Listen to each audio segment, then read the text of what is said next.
Hello everyone, welcome to channel. मैं इस वक्त रशिया के एक शहर में हूँ और जब मैं यहाँ घूम रहा था इस शहर में तो यहाँ की स्ट्रीट की जो दीवारें हैं उनमें यहाँ की जो होल्डिंग्स हैं उन पे मैंने एक चीज़ नोटिस की। तो जब मैंने वो चीज़ नोटिस की तो मुझे लगा कि मुझे वो चीज़ आप लोगों के साथ में शेयर करना चाहिए। और मैंने यहाँ के लोगों से उसके बारे में पूछा भी तो उन्होंने मुझे जो जवाब दिया वो तो मैं आपको बताऊँगा इसी बाद में, लेकिन मैं ये चाहता हूँ कि मैं आपको थोड़ा सा वो यहाँ की जो स्ट्रीट्स की दीवारें हैं वो मैं आपको दिखाऊँ, थोड़े से होल्डिंग्स, थोड़े से जो बस स्टैंड जो हैं वहाँ पर थोड़ी सी चीज़ें मैं आपको दिखाऊँ। तो आप पहले नोटिस करने की कोशिश कीजिए, आप गैस करने की कोशिश कीजिए कि आपको ऐसी कौन सी चीज़ यहाँ की स्ट्रीट की दीवारों पर या होल्डिंग्स पर नज़र नहीं आ रही जो हमें इंडिया में अक्सर अगर हम किसी भी स्ट्रीट में चले जाएँ, किसी भी मोहल्ले में चले जाएँ, किसी भी गली में चले जाएँ तो हमें बहुत तादाद में वो चीज़ देखने को मिलती है। तो पहले आप नोटिस करने की कोशिश कीजिएगा, पहले आप गेस करने की कोशिश कीजिएगा और उसके बाद में फिर मैं आपको उसकी डिटेल जो है वो थोड़ी सी बताऊंगा। तो चलिए मैं आपको दिखाता हूँ पहले थोड़ी सी यहाँ की जो स्ट्रीट हैं उनकी दीवारें और जो होल्डिंग्स है वो मैं थोड़ा सा आपको दिखाता हूँ। ये सामने इतनी जगह पड़ी हुई,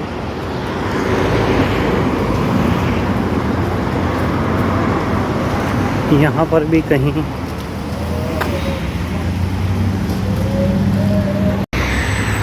जैसे ये दीवार है, देख रहे हैं आप, ये पूरी खाली पड़ी है।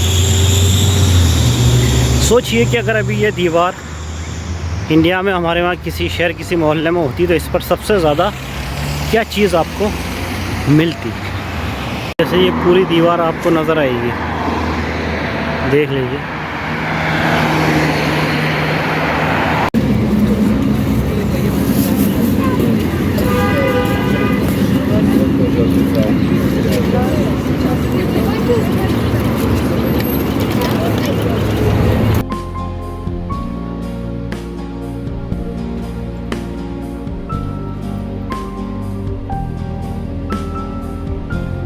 जैसे ये खाली दीवार पड़ी है, इस पर डिज़ाइन बन रही है, लेकिन कुछ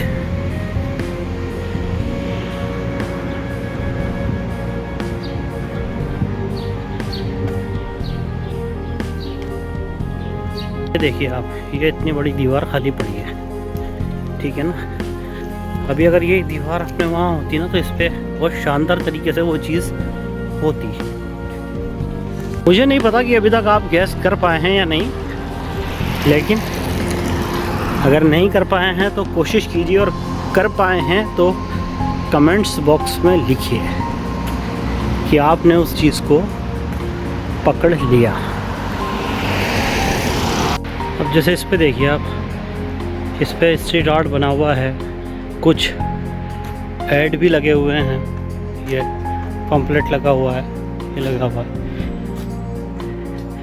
लेकिन वो कौन सी चीज़ है जो हमारे यहाँ सबसे ज़्यादा नज़र आती है और यहाँ पर वो आपको देखने को नहीं मिलेगी। देखिए कई तरह के ऐड लगे हुए हैं, ये पम्पलेट दिख रहे हैं आपको, स्ट्रीट आर्ट बना हुआ है जो अक्सर यहाँ बना हुआ होता है, लेकिन वो चीज़ आपको नज़र नहीं आएगी जो मैं दिखाना चाह रहा हूँ। और मुझे पता नहीं है कि अभी तक आप वो समझ पाए हैं या नहीं। अगर आप गैस कर पाए हैं तो कमेंट्स बॉक्स में लिखिए, वरना मैं तो आपको बताऊंगा ही सही।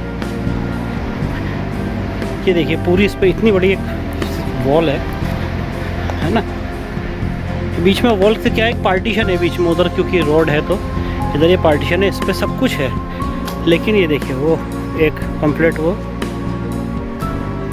लेकिन वो चीज़ नज़र नहीं आएगी जो मैं बोल रहा हूँ कि अक्सर अपने यहाँ देखने को मिलती है। देखिए बस स्टॉप है, इस बस स्टॉप पे भी कई तरह के ऐड लगे हुए हैं, ये दिख रहे हैं ना, लेकिन वो चीज़ आपको यहाँ पर भी नज़र नहीं आएगी। ये देखिए कई तरह के ऐड इस पे लगे हुए, इधर भी जैसे इस खंबे पे भी लगे हुए हैं, कई तरह के ऐड हैं।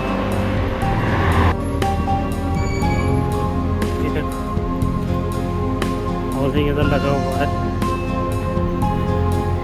जैसे ये दीवार है पूरी देख लीजिए आप, खाली पड़ी हुई है, इस पर कुछ कहीं कहीं कुछ ऐड चिपके हुए हैं जिन्हें हटा दिया गया है, लेकिन वो कौन सी चीज़ जो आपको यहाँ नज़र नहीं आ रही जो अक्सर इंडिया में बड़ी तादाद में नज़र आती है। ये एक होल्डिंग लगा हुआ है ठीक है ना। यहाँ ये भी एक बस स्टॉप है। इस बस स्टॉप पे भी कुछ ऐड लगे हुए हैं, लेकिन वो चीज़ आपको नज़र आती है या नहीं, ठीक है ना।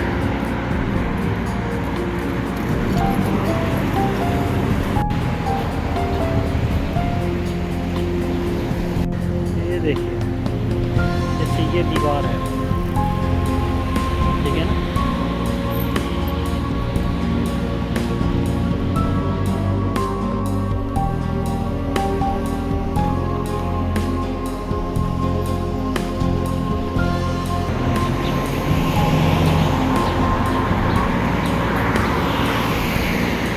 सोचिए, डालिए जहन पे जोर। आया आपके समझ में? अभी तक नहीं आया। तो सरकार, जो चीज़ मैं आपको नोटिस कराना चाह रहा था वो ये है कि अगर आपने नोटिस किया हो तो इतना देखने के बाद भी आपको कहीं भी कोई एक भी प्राइवेट स्कूल का या किसी स्कूल का एड नज़र नहीं आया होगा। अब एक बात ये है कि लोग ये कह सकते हैं कि भाई हमें तो रशियन आती नहीं है, तो हमें क्या पता कि किसी स्कूल का ऐड आया था या नहीं आया था। देखिए, ऐसा नहीं होता। कोई भी ऐड जो है वो थोड़ा सा उसका जो फॉर्मेट होता है उससे वो आइडेंटिफाई हो जाता है। अगर स्कूल का ऐड है तो वहाँ पे यूनिफॉर्म्स वगैरह और इस तरह से होती हैं, बच्चे होते हैं बैग लेकर के, तो वो आइडेंटिफाई हो जाता है। तो यहाँ पर आपको अभी तक इतना जितना भी आप लोगों ने देखा होगा, आपको किसी भी दीवार पर या किसी भी होल्डिंग पर कोई भी स्कूल का विज्ञापन नज़र नहीं आया होगा। तो ऐसा क्यों है? ऐसा इसलिए है, जब मैंने यहाँ के लोगों से पूछा तो उन्होंने बताया कि इस 12 से 13 लाख की आबादी वाले शहर में मुश्किल से 4 प्राइवेट स्कूल्स हैं, और वो चारों प्राइवेट स्कूल्स ऐसे हैं कि एक जो है उनमें से वो लैंग्वेज स्कूल है जो डिफरेंट लैंग्वेजेस वो सिखाते हैं, एक स्पोर्ट्स स्कूल है, एक म्यूज़िक स्कूल है और एक आर्ट्स स्कूल है। तो वहाँ पर ये है कि भाई जैसे किसी बच्चे को स्पोर्ट्स में ज़्यादा इंटरेस्ट है तो वो उस स्कूल में एडमिशन ले लेता है, तो उसकी जो मेन स्टडी होती है वो स्पोर्ट्स होती है, बाकी वो दूसरी पढ़ाई भी उसके साथ में चलती रहती है। लेकिन फिर भी यहाँ के लोगों का ये मानना है कि ये सब कहने की बातें हैं। जो बच्चे पढ़ाई में कमज़ोर होते हैं, जो बच्चे वीक होते हैं, उन्हें माँ बाप जो है, पेरेंट्स जो हैं, वो प्राइवेट स्कूल्स में डालते हैं। तो यहाँ पर प्राइवेट स्कूल्स का बिज़नेस है ही नहीं, और प्राइवेट स्कूल का बिज़नेस इसलिए भी नहीं है क्योंकि यहाँ के लोगों की जो मेंटलिटी है वो ये है कि प्राइवेट स्कूल्स में वो बच्चे जाते हैं जो कमज़ोर होते हैं।